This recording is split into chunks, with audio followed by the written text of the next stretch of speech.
IB Bio, Plant Biology Part 5, will focus on the anatomy and physiology of roots.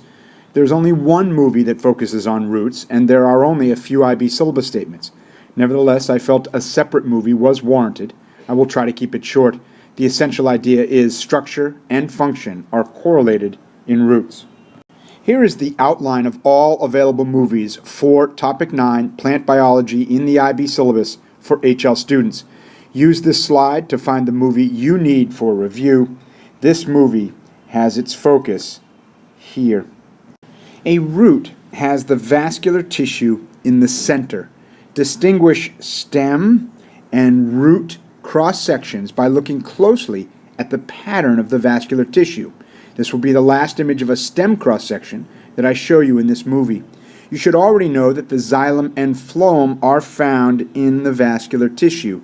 The xylem is in the center, while the phloem occupies small pockets of tissue here, here, here, and here. The supportive ground tissue, also called cortex, is in yellow, and the protective epidermis is in white. And here is the first IB syllabus statement. Identify the xylem and phloem in microscopic images of roots. In this diagram, you can see the location of the vascular tissue in the root. The xylem appears as a cross in the very center of the vascular cylinder. The phloem tissue is located in pockets around the outside of the xylem here, here, here, and here. Again, here is a nice diagram of a root tip, and you can see the vascular cylinder here. The xylem is in the center, forming a cross, and the phloem tissue is located in pockets just outside the xylem. One more time, a cross-section of a root.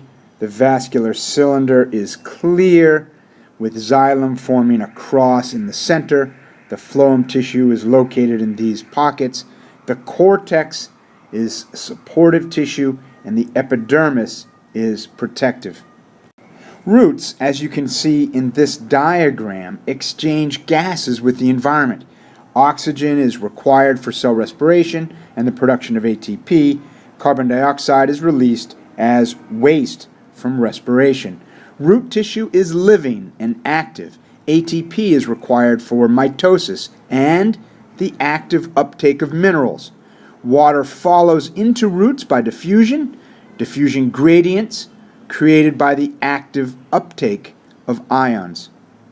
And that leads us to this statement.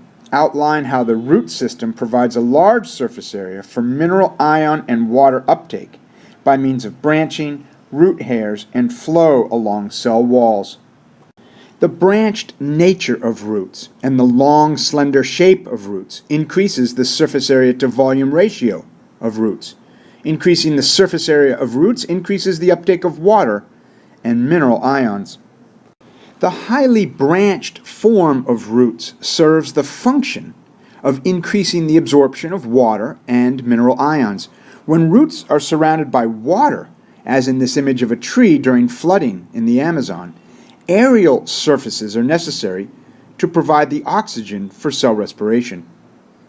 In addition to the increased surface area for the absorption of water and mineral ions, roots support the plant as it competes with other plants for sunlight.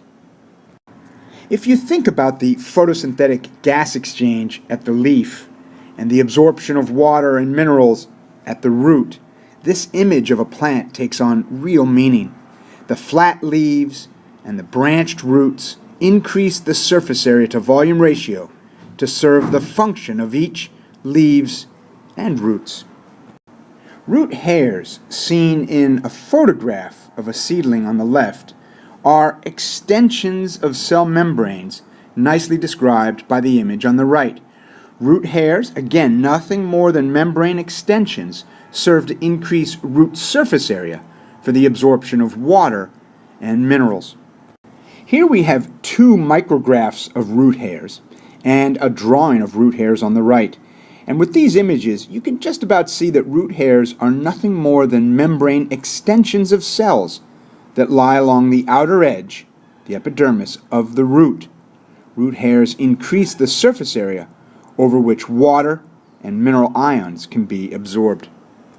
Here is a drawing of a cross-section of a root that shows how root hairs would increase the surface area of a root for the absorption of water and mineral ions. You can also see how root hairs are simply extensions of the cell membranes of the cells at the outer edge, the epidermis, of the root. This diagram nicely shows the extension of cell membrane that is called a root hair. Remember that water, mineral ions, and oxygen are all taken up by the root from the soil and the spaces between the soil particles. Here is a nice clean drawing of a root cross-section. I've already introduced you to the epidermis, the cortex, the vascular cylinder with the xylem and the pockets of phloem. Let me introduce you to the endodermis, this layer of cells here. The endodermis actively transports minerals into the xylem, and water will follow by diffusion. But that's not all the endodermis does. The endodermis prevents unwanted molecules, potential toxins, from entering the xylem. Let me explain. Water can move along the walls of the root tissue by capillary action, and the water could be carrying minerals or potentially toxic substances from the soil. But the endodermis prevents unwanted molecules from entering the xylem. More on this in a moment. The endodermis regulates what minerals and what molecules reach the xylem. Water can diffuse directly into cells or can move by capillary action along cell walls. The surface area of all the cell walls of the roots of a plant is tremendous. The surface area of the cell walls draws in a lot of water, but any minerals or unwanted molecules must cross a membrane to reach the xylem, and the ultimate barrier is the endodermis. Here is a real IB syllabus statement. Explain how roots absorb water by osmosis, including the role of active uptake of mineral ions. You can see how this statement feels more comfortable now that I've covered a little bit of detail in the last 8 slides. Water can diffuse directly into the cells of the root, but minerals and other molecules must be actively moved into cells. You should hear that clearly. Actively moved. This means active transport protein pumps on the membranes of the root cells. Now, only materials that cross membranes to enter cells can reach the vascular cylinder, and that's because of the endodermis. The endodermis prevents unwanted molecules from making their way into the xylem unless they have gained entry to cells across a membrane. But the endodermis can actively pump minerals into the xylem, and water will follow by diffusion. Remember that water potential is lower here than here, so water will naturally flow toward the xylem from the soil. But the endodermis, with a waxy barrier along the cell wall of the endodermis, restricts the flow of materials into the xylem. The endodermis actively transports mineral ions into the xylem, and water follows by diffusion. Water with ions dissolved in it can enter a plant along the porous cellulose cell walls. Water with ions can flow along the walls toward the xylem. This is known as the apoplast route and is essentially the mass flow of water along cell walls toward the xylem. But the endodermis, which is not seen here, will ultimately regulate what gets into the xylem. And the endodermis will actively transport minerals into the xylem, with water following by diffusion. Now, the symplast route is when water and ions that have already gained entry to a cell move toward the xylem from one cell to another, cytoplasm to cytoplasm, through the plasmodesmata that connect the cells of the root. Water and ions once inside cells, which is the symplast pathway, can gain access to the xylem. The cell membranes of the endodermal cells must actively move ions into the xylem. And once the ions are actively moved into the xylem, water follows by diffusion. Now, if water and ions have entered the plant through mass flow along the apoplast pathway, the waxy Casparian strip of the endodermis will restrict the movement of those molecules into the xylem. Mineral ions must be actively moved into the cells of the endodermis in order to gain access to the xylem. To answer this question at the bottom, cell A has the lowest water potential of the three cells. Water flows from high potential to low potential. All ions must ultimately cross a membrane in order to gain access to the xylem.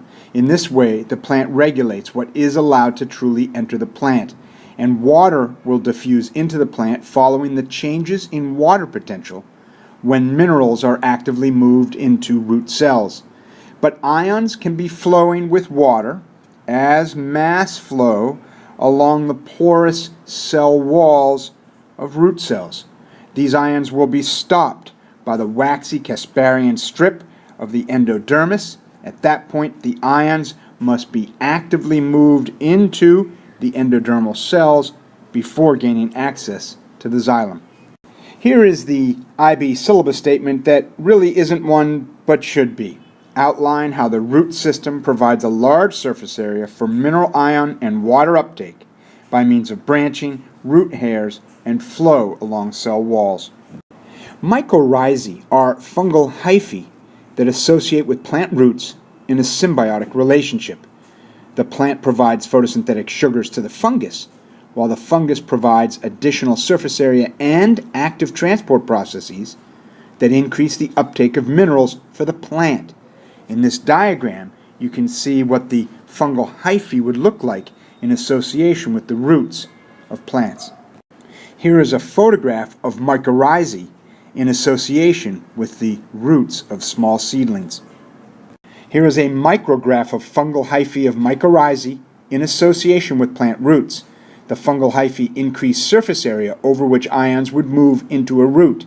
As well, mycorrhizae actively move ions into the roots. In return, the mycorrhizae receives photosynthetic sugars from the plant.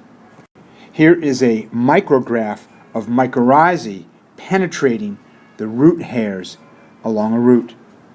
So, in summary of the ways in which ions and water enter plants, there are branched roots and root hairs that create high surface area for the diffusion of ions and water. There's the active transport of ions into root cells, resulting in the diffusion of water into the cells.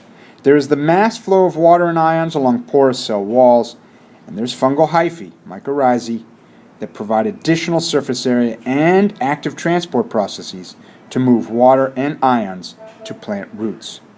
And that brings us to the end of IB Bio Plant Biology Part 5, Root, Structure, and Function.